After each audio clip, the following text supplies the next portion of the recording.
Mr. Happy Living here, and I'm happy to be broadcasting from WYTV7 in the beautiful Queen City, Charlotte, North Carolina, USA. Hey friends, please, just for a minute, imagine how amazing you'd feel living the unique and distinct life you were put on this planet to live, doing work you love, with people you love, in places you love, and all the while creating something of real value to others. Well, that's what I call a life of significance, and I can tell you it makes a very happy life. And so can Scott Jordan. He's my guest star today, and he's here to share his unique and distinct journey to his life of significance. But before we bring him on, I'd like to share a poem that we created just to thank him for being our guest star today. It's called "A Billion Raised, a World to Save," and it goes like this. Through biotech heights, he carved his way, raising millions to save the day. Mergers, deals, and ventures bold, Scott's journey is a story to behold. With gene therapy and breakthroughs in sight, he fights for health with all his might. Building futures, crafting change, Scott's impact is vast and wide in range. Tune in, listen up, and be inspired by a life lived fully and purpose fired. Scott's wisdom, grit, and drive so true might just spark the significance within you. Hey, Scott, welcome to the show. Thank you. Thank you, man. Great to be here. Why don't you just get us started by telling us what are you doing these days to make your mark of significance on the world? Well, my day job, I'm a life science investment banker, but that's we're funding treatments for cancer and in cardiovascular disease, et cetera, infectious diseases. And but the real area of significance is raising spirits, aptly named for our goal in Central America, specifically Honduras, on the island of Roatan is where we've started. And we're a craft spirits company making vodka out of breadfruit, with a percentage of the revenues going to a 501c3 called the Abundant Life Foundation, which is a group that was started by my partner, who owns the only five-star hotel in Roatan called the Kimpton Grand Roatan. And his development is Los Sueños, or the dreams. So we're trying to make dreams happen for the people in Honduras via corporate philanthropy. That's very cool. And when did that start? It's only a couple of years, is that right? Well, actually, it started in 2010 when I went on a mission trip, and I went to a really small city called Tupacente, which is about 4 hours away from Tegucigalpa, which is the capital city. And there's an orphanage called the Children's Rescue Mission. So I went there in 2010. That's where it started. And a few things happened to me there that, really are a God thing. I mean, there was only one way to understand it, and I won't go into details, but there was a bunch of signs that God wanted me to help the people and find a way. And so I started donating money, like most people, right? I mean, but when you give money, it really has only short-term benefits, and you have to, to keep, giving them money. So what we wanted to do was to build a business in the country. And then the key question was what type of business, because you can have a triple bottom line here. You can help the farmers who grow it. You can, the people that are employed in the facility, and a percentage of revenues goes to building homes and schools. So 2010 is when it started. And then I met my partner here in Chicago, of all places. And I think it was probably 2021 or 2022. Okay. And he just happened to own the five-star hotel down in Honduras, or no, Roatan. Yeah, well, actually, my partner in the business. I mean, I should clarify. There's my co-founder, right, David Musad, who actually owned the still, right, that was in a city called Santa Barbara, California, or Santa Barbara, Honduras, not California, and we've relocated that to Comiagua, which is the former capital of Honduras. But that's my co-founder partner. My partner, as far as the Abundant Life Foundation, owns the Grand. So, and this is really what they call corporate philanthropy. So typically, when you think of philanthropy, For example, there was a major gift, just like 160 million given to the City of Hope, which is a healthcare institution in Southern California. And that's typically, by a very wealthy individual to try to get a cure for pancreatic cancer. Mm, Corporate philanthropy is different. Corporate philanthropy is really a very exciting part of the field, right, of giving, and it's through product sales. So mm, instead of coming out of your donor advisory fund, which, you get tax deduction, which is fantastic, or other means, right, whether it's tax advantage or not, those are very volatile because they're linked to the benefactor, right? And the benefactor may die. The children might change their focus, for example. Maybe the benefactor just changes his mind. But when hmm you have a business and has a contract and agreement that says a percentage of revenues, not profits, by the way, but revenues, yeah, that's important. yeah, Um, you have an opportunity to fund a cause on an ongoing basis. So you can imagine if it was Tito's, right? If it was Tito's and a percentage of their revenues was going to a 501(c)(3), you can yeah, imagine the impact that you could have. yeah, yeah. Very cool. Very cool. All right, Scott, let's shift gears and do a little mathematics so our friends all around the world can get to know you through our happy formula. It's simple, but it's very powerful. It goes like this: power plus purpose equals happy. So let's start with power. What are your personal practices for building up all the power that you need to get things done, whether it's physically, mentally, financially, spiritually, emotionally? In other words, Scott, what do you do on a regular basis to create all the power you need to take really good care of yourself and your loved ones and still have plenty left over so you can be a giver to others? Oh, power, that's a simple one. It's Jesus for me, because really that's where all my energy comes from. That's where my drive comes from. That's where the doors are open. That's where the windows are open, all that. So Mm, without Jesus, I don't think any of this would happen. I mean, I got off a plane in 2010 and I got approached. I didn't even want to go on. Actually, I didn't even want to go on the mission trip. I was really reluctant. Almost got forced to go down. And I mm. went down and a kid came up to me with a Michigan State basketball t-shirt. Ah, And I went to Michigan State. So it was just like the oh, beginning. Yeah. jeez. Yeah. So you can imagine what the odds are, right? So it's just it was God's way of welcoming me, and the Yeah, needs are vast and the helpers are few, right? So I think yeah. God just said, hey, but yeah, that's where my power comes from. Yeah. Well, I want you to, so let's dive in that just a little bit. I've thought about this idea of power, and spiritual is part of the five that I listed: financial, mental, physical, and financial, and spiritual, and emotional. But so there's a difference between earthly power and spiritual power. So earthly finance is an earthly power. It's finite. You can give money, but when you give money, you have to replenish it. And when it gets used, it has to be replenished.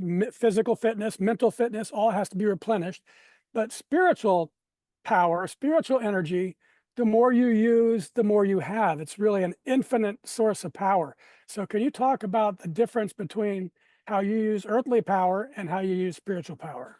Well, one of the things, the misnomers about having a company like this, they're a public benefit corporation out of Delaware. So, any type of investors are investing in a US based company, not a Honduran company.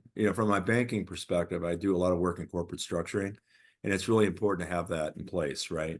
But at the end of the day, a lot of people are like, oh, you're a public benefit corporation. So, you really don't want to make a lot of money, right? And it's absolute the opposite, Yeah, right? Because it's yeah, not the love of money, right? It's what you do with the money, yep, right? I mean, 100%. and yeah, and giving it away.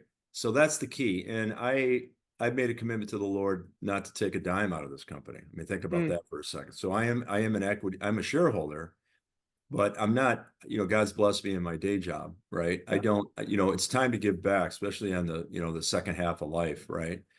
So from a physical side, well, listen, you got to keep yourself fit, right? hmm Exercise, nutrition, you got to take care of your body. And as a banker, we work a lot of hours, so there's a lot of stress, right? But God's been able to allow me to use the same skills or some of the similar skills from my banking career to help raise money and do corporate partnerships, do yep, budgets and valuation models and all that fun stuff that you need to do to have a yeah, success. And on the spiritual side, it's usually, Bible study, church, community Yeah. prayer, right? Yeah. Those would be the basis of my, on the spiritual side. Yeah. Okay, very good. Let's move on to my favorite power generating concept. It's called a Kaizen state of mind. And it's this beautiful Japanese idea that small incremental improvements add up over time to yield great big results. And I love it, Scott, because it's based on mindset, not circumstance. Kaizening life is knowing that there's always something I can do better tomorrow than today. And for me, it creates an optimistic, gentle, but very powerful and continuous uplifting of my life day after day after day. So, Scott, how does Kaizening your life help you increase your power to continuously become more so you can continuously give more?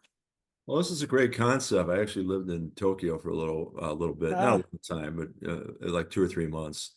And so I really got to know the Japanese culture. And I didn't know about this, by the way, this term. you And did or did not? I did not. I did not. Okay. But Okay. it's very powerful. And I think, Dr. Wayne Dyer, was very influential. I don't know if you know who Dr. Wayne Dyer I is. do. I've been reading his book for the last 10 years. Yeah, so he really changed me a lot because Yeah. it's basically about a miracle mindset and controlling your thoughts or observing your thoughts, right? It's kind of a Hmm. progression. Then it's emptying your thoughts.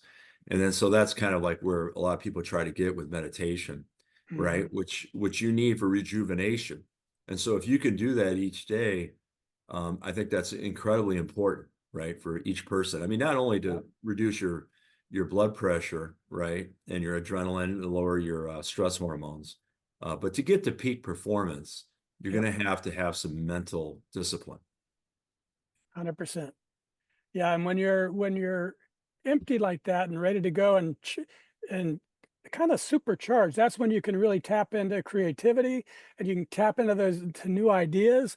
And if you're not getting yourself emptied, you're starting the next day with all the stuff you left the day before with, and Yeah, it absolutely. clutters your life and your mind. Okay, let's explore purpose. That's the second element of our happy formula. And I've observed that the big major transformations of life, those discoveries of purpose, often sadly come from devastation. Addiction, abuse, disease, death, disaster, something awful strips life to its core, resulting in a big and often unexpected change. However, in my book, Turning Inspiration into Action, I share the transformational process that I've used to discover the purpose of my life using inspiration. So, how about you, Scott? Was there a specific moment or event or crisis or inspiration that revealed to you the God given purpose you were meant to live?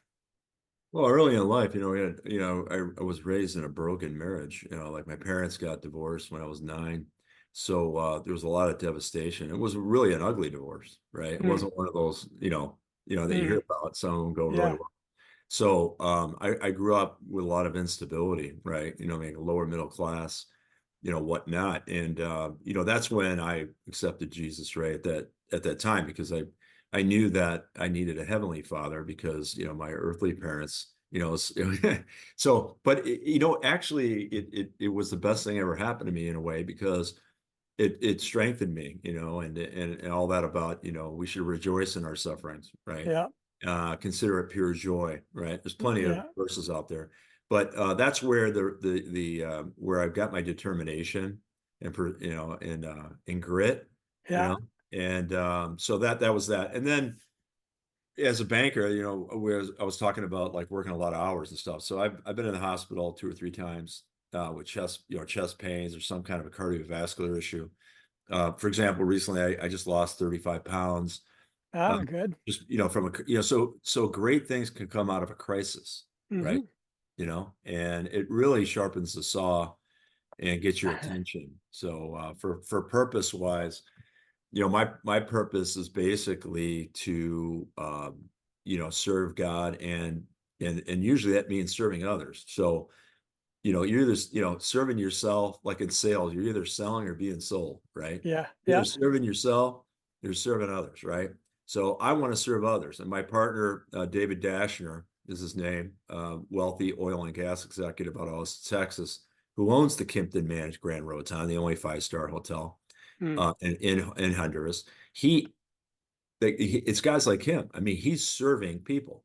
That's Hmm. what he does. I mean, he could just be jet setting around if he wanted to, Yeah. right? But he's Yeah. feeding, housing, Awesome. schooling, and spreading the gospel. And no Awesome. wonder he's prosperous. I mean, Yeah. I'm not a prosperity Yeah. preaching guy, honestly, because and I do think that God does bless you in that way. But it is amazing to see how amazingly successful he's been. The more he gives away, the more he gets, and That's he can't give it away fast enough. I mean, it's yeah, crazy. that's It's unbelievable. that's that spiritual power. The more it's like Yeah. love, the more you give, the more you have to give. Well, so in terms of purpose, uh, uh, troubled young family life.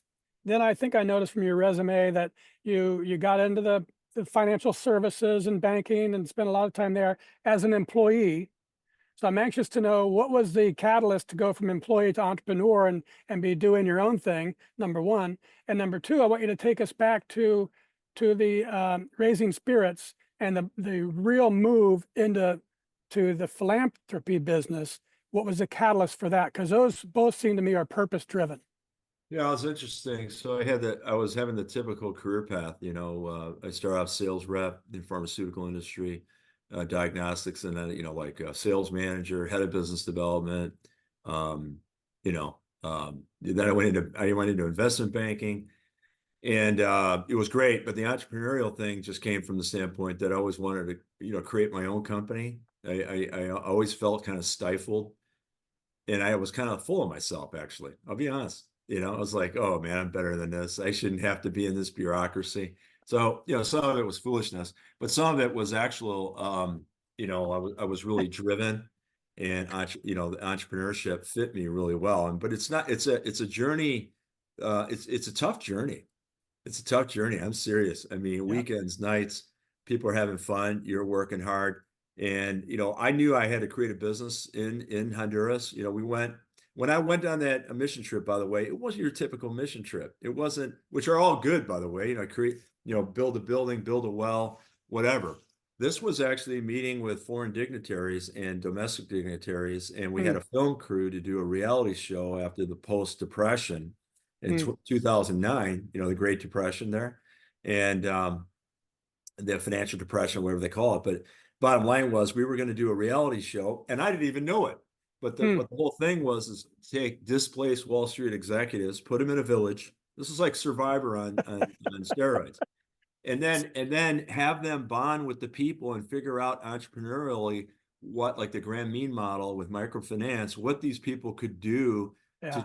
because they have to work. People need Yeah. to work. You don't want Yes, to give sir. them money. Yes, And that's sir. how I got this idea of, why am I just giving my money?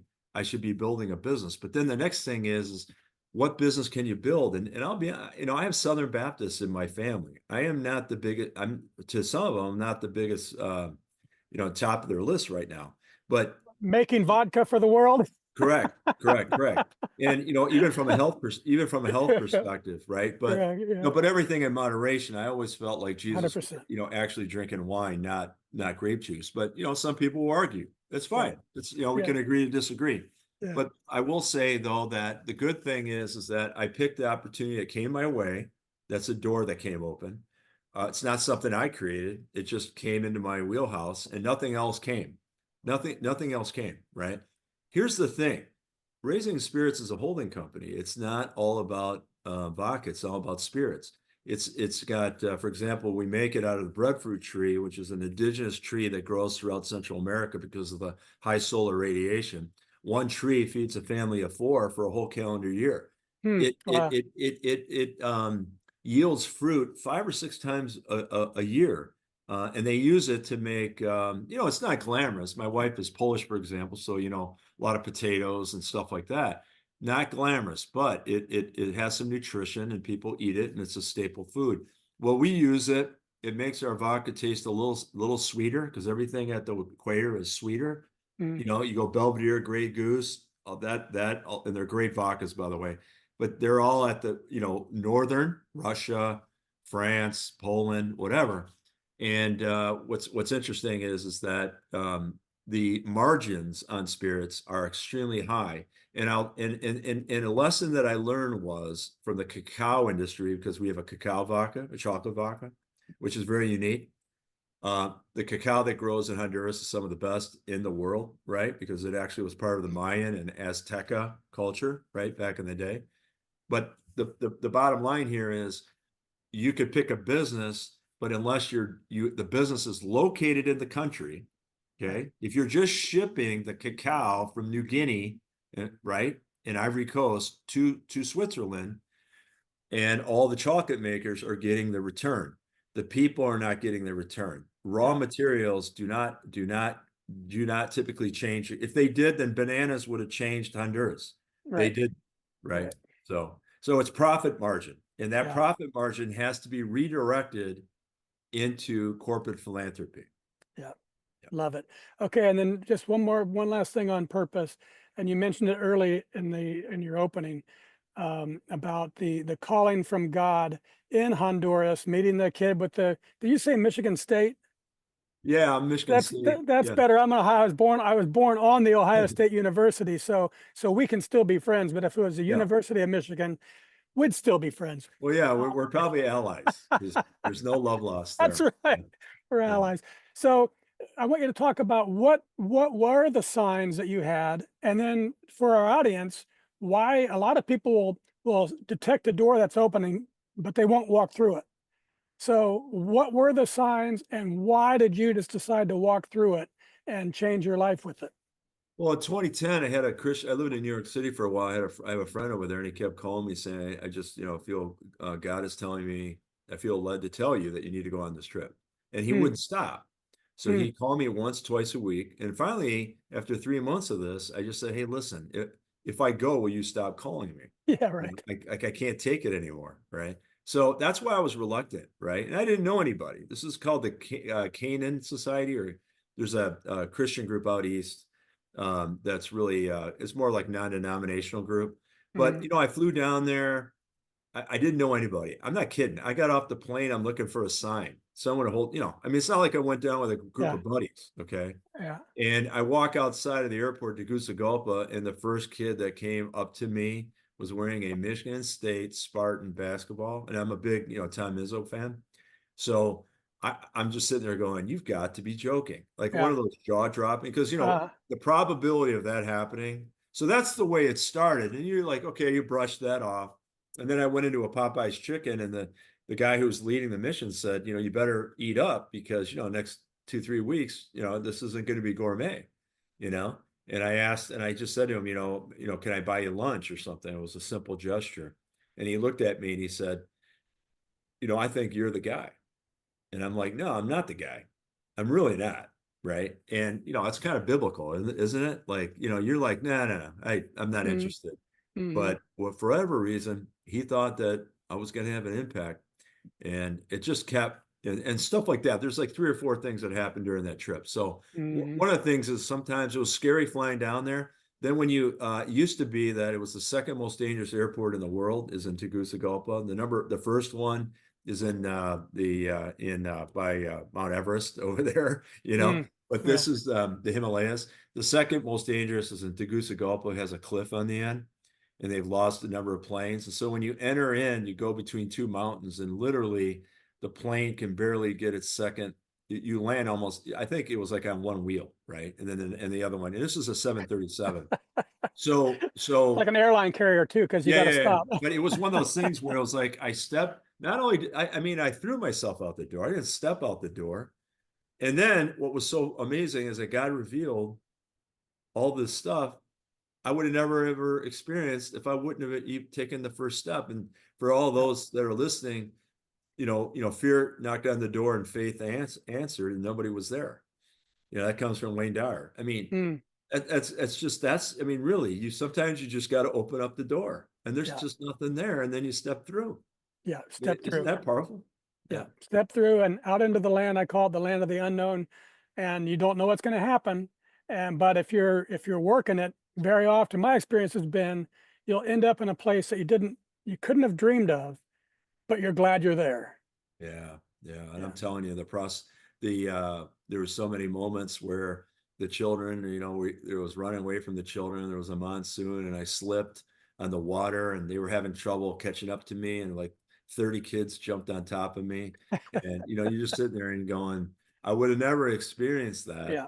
if I Yeah. would have been just staying in Chicago. So sometimes, and I'm not saying that, sometimes people take a chance, maybe it doesn't work out, but at the end of the day, if you take a chance on God, boy, you'll win every time. Oh, very good. All right, Scott, thanks for that. Now let's take a quick commercial break so our sponsor can spread a little love with our audience. This Thanksgiving, let's make a difference for the people of Marshall, North Carolina. Hurricane Helene hit them hard, but together we can give something back. Join us for Project Thanksgiving in Marshall.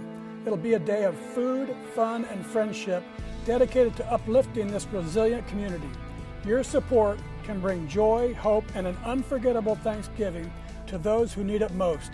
Visit happyliving.com and click donate to make a difference. Let's come together to spread love, gratitude, and community spirit, one meal at a time.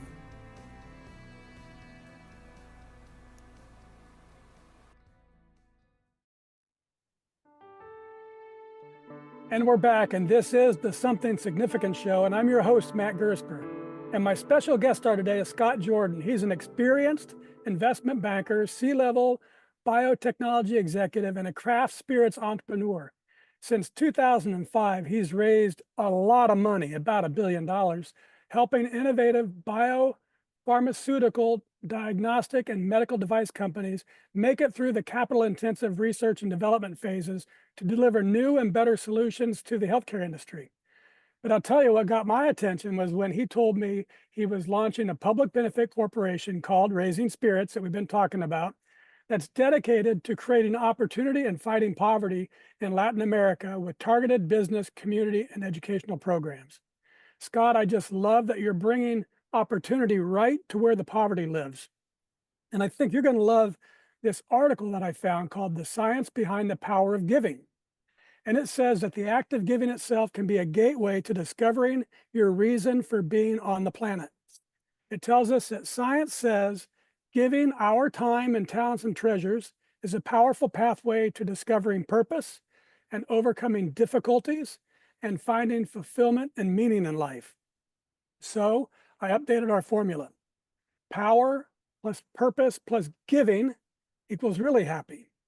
So how about you, Scott? Has giving your time, talents, and treasure been a pathway for discovering your purpose, for getting past difficulties that you've faced, and for bringing real meaning into your life? Yeah, absolutely. But initially it's tough. I'll be honest, because you're thinking about yourself.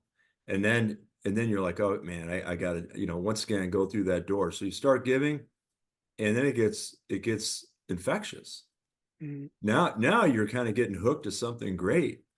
And then it's what God designed, right? Because you have an addiction to something that's righteous, and to impact the children, to impact the families, to get them off the street. The worst thing down there well, first of all, we have a border crisis, right? We got a major border crisis. And it largely is from the Northern Triangle countries of El Salvador, Guatemala, and Honduras.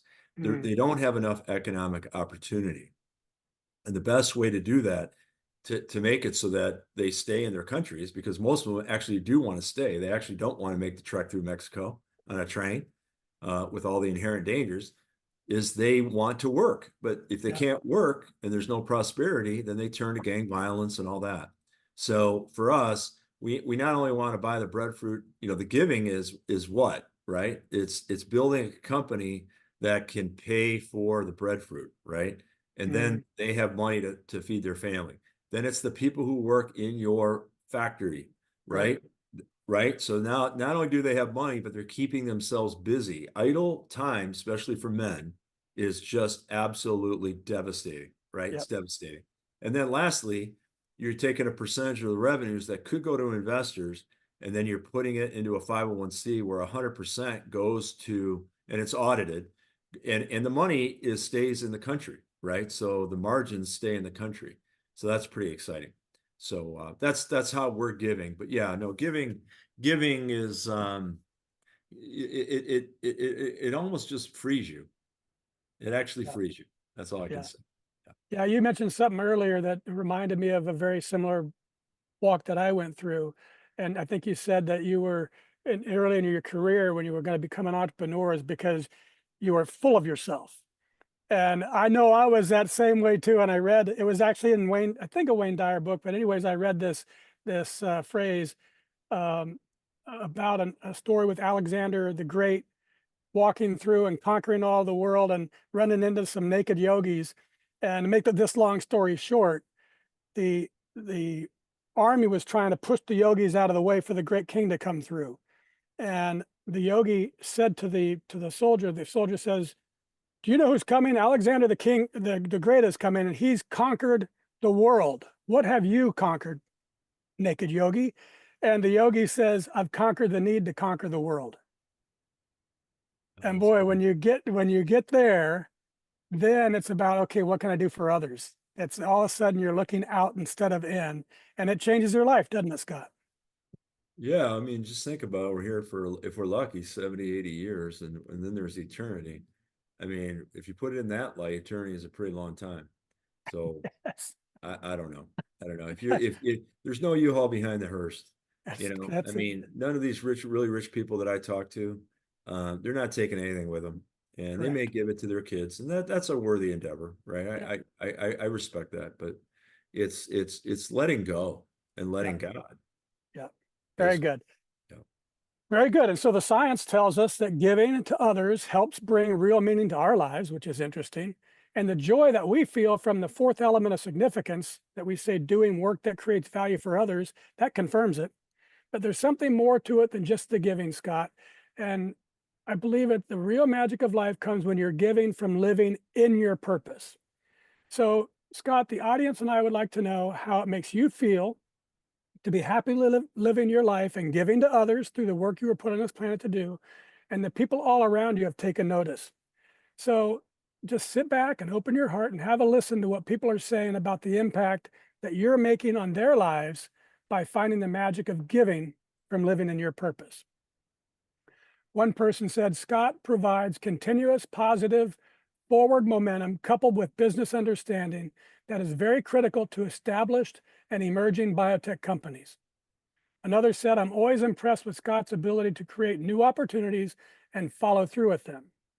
Another said, "He has an encyclopedic knowledge of the biotech space and is always up to date on detailed business transactions." Others said, "Scott is as tenacious as they come.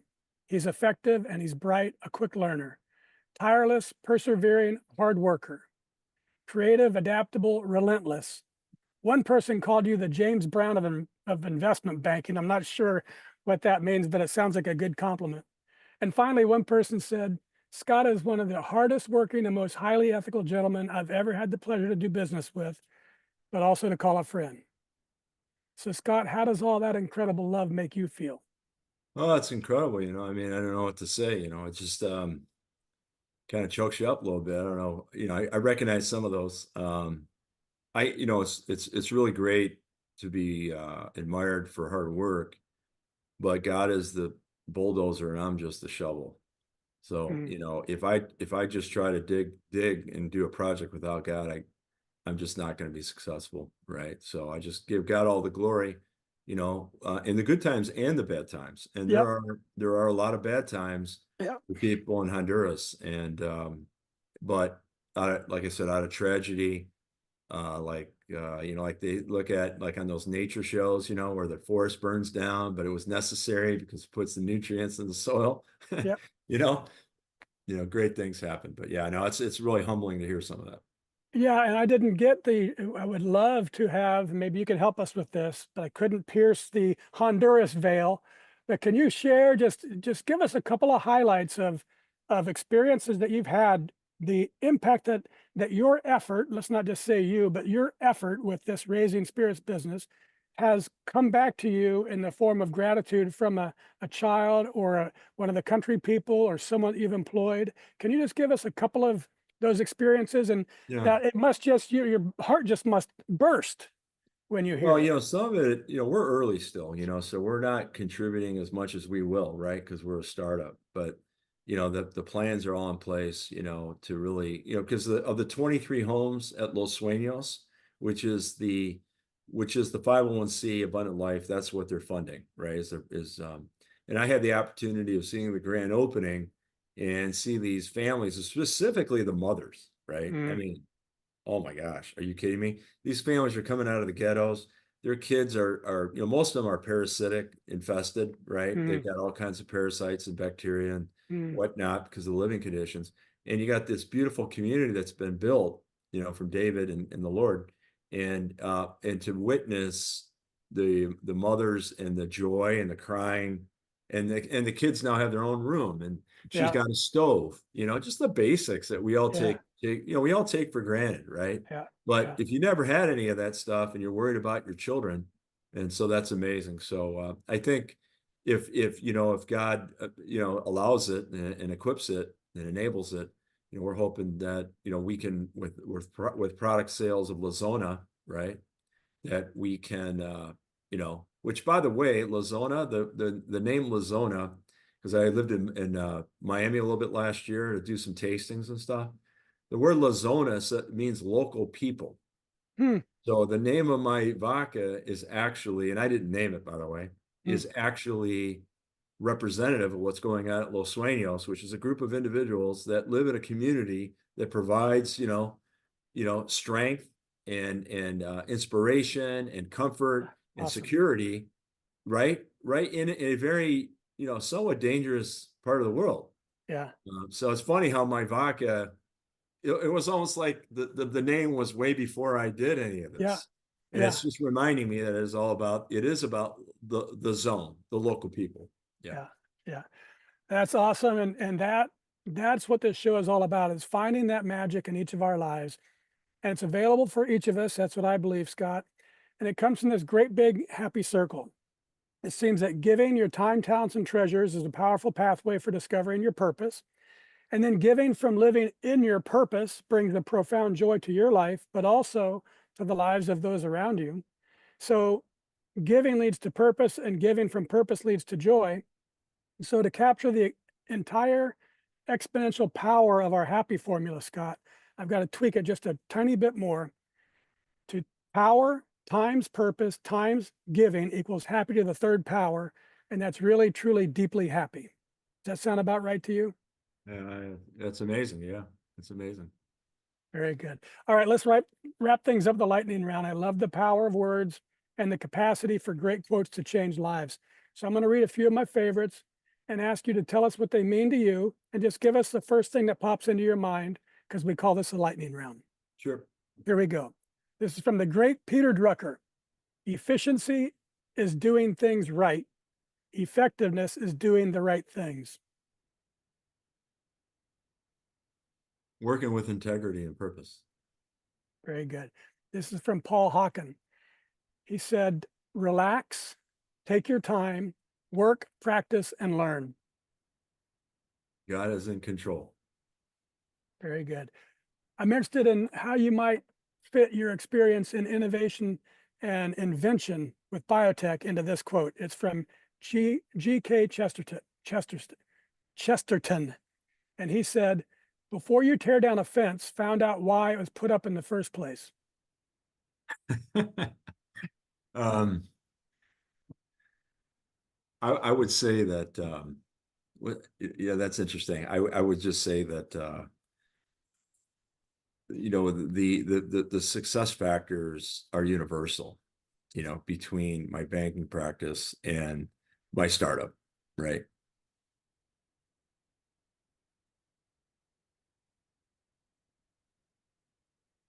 Very good.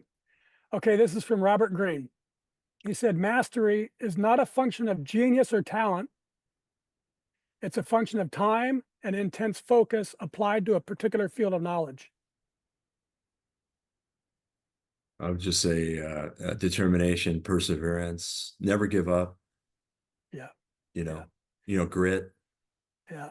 From Albert Einstein, we cannot solve our problems with the same thinking we use to create them. I would say, start with a miracle mindset, mental picturing, like it's already completed. It's already a multi-billion-dollar company. Mhm. Very good. This is from Denzel Washington. He says, it's not just what you have, but it's what you do with what you have. Who are you lifting up? Who are you making better? Those are, some, solid, God principles, putting others first, Yeah, loving others the way you would like to be loved. yeah, yeah. And this is from Goth. It's our show anchor. He said, whatever you can do or dream you can do, begin it. Boldness has genius, power, and magic in it. Begin it now. I would just say surrender and, surrender to God, and you can achieve, great things. Yeah, if we surrender to God, we can achieve all that He has in store for us, right? That's right. Yeah, yeah. All right, very good. Now, folks, it's your chance to be a giver too. If you can hear my voice and you were inspired by today's show with Scott Jordan, please share a little love with our incredible broadcast team by giving what you can to WITV7. They're a 501c3 charity on a mission to educate, empower, and encourage. They do good works with your kindness. Scott, I love your triple bottom line vision that includes not only profit, but also a company's impact on people and our planet too. And I admire your commitment to breaking generational cycles of poverty in Latin America through long-term business, community, and educational development. And I'm super happy that you've shared your generous, purpose-fired, triple bottom line entrepreneurial spirit on our show today. Will you take just a minute or two and share any parting remarks you'd like to leave with our audience?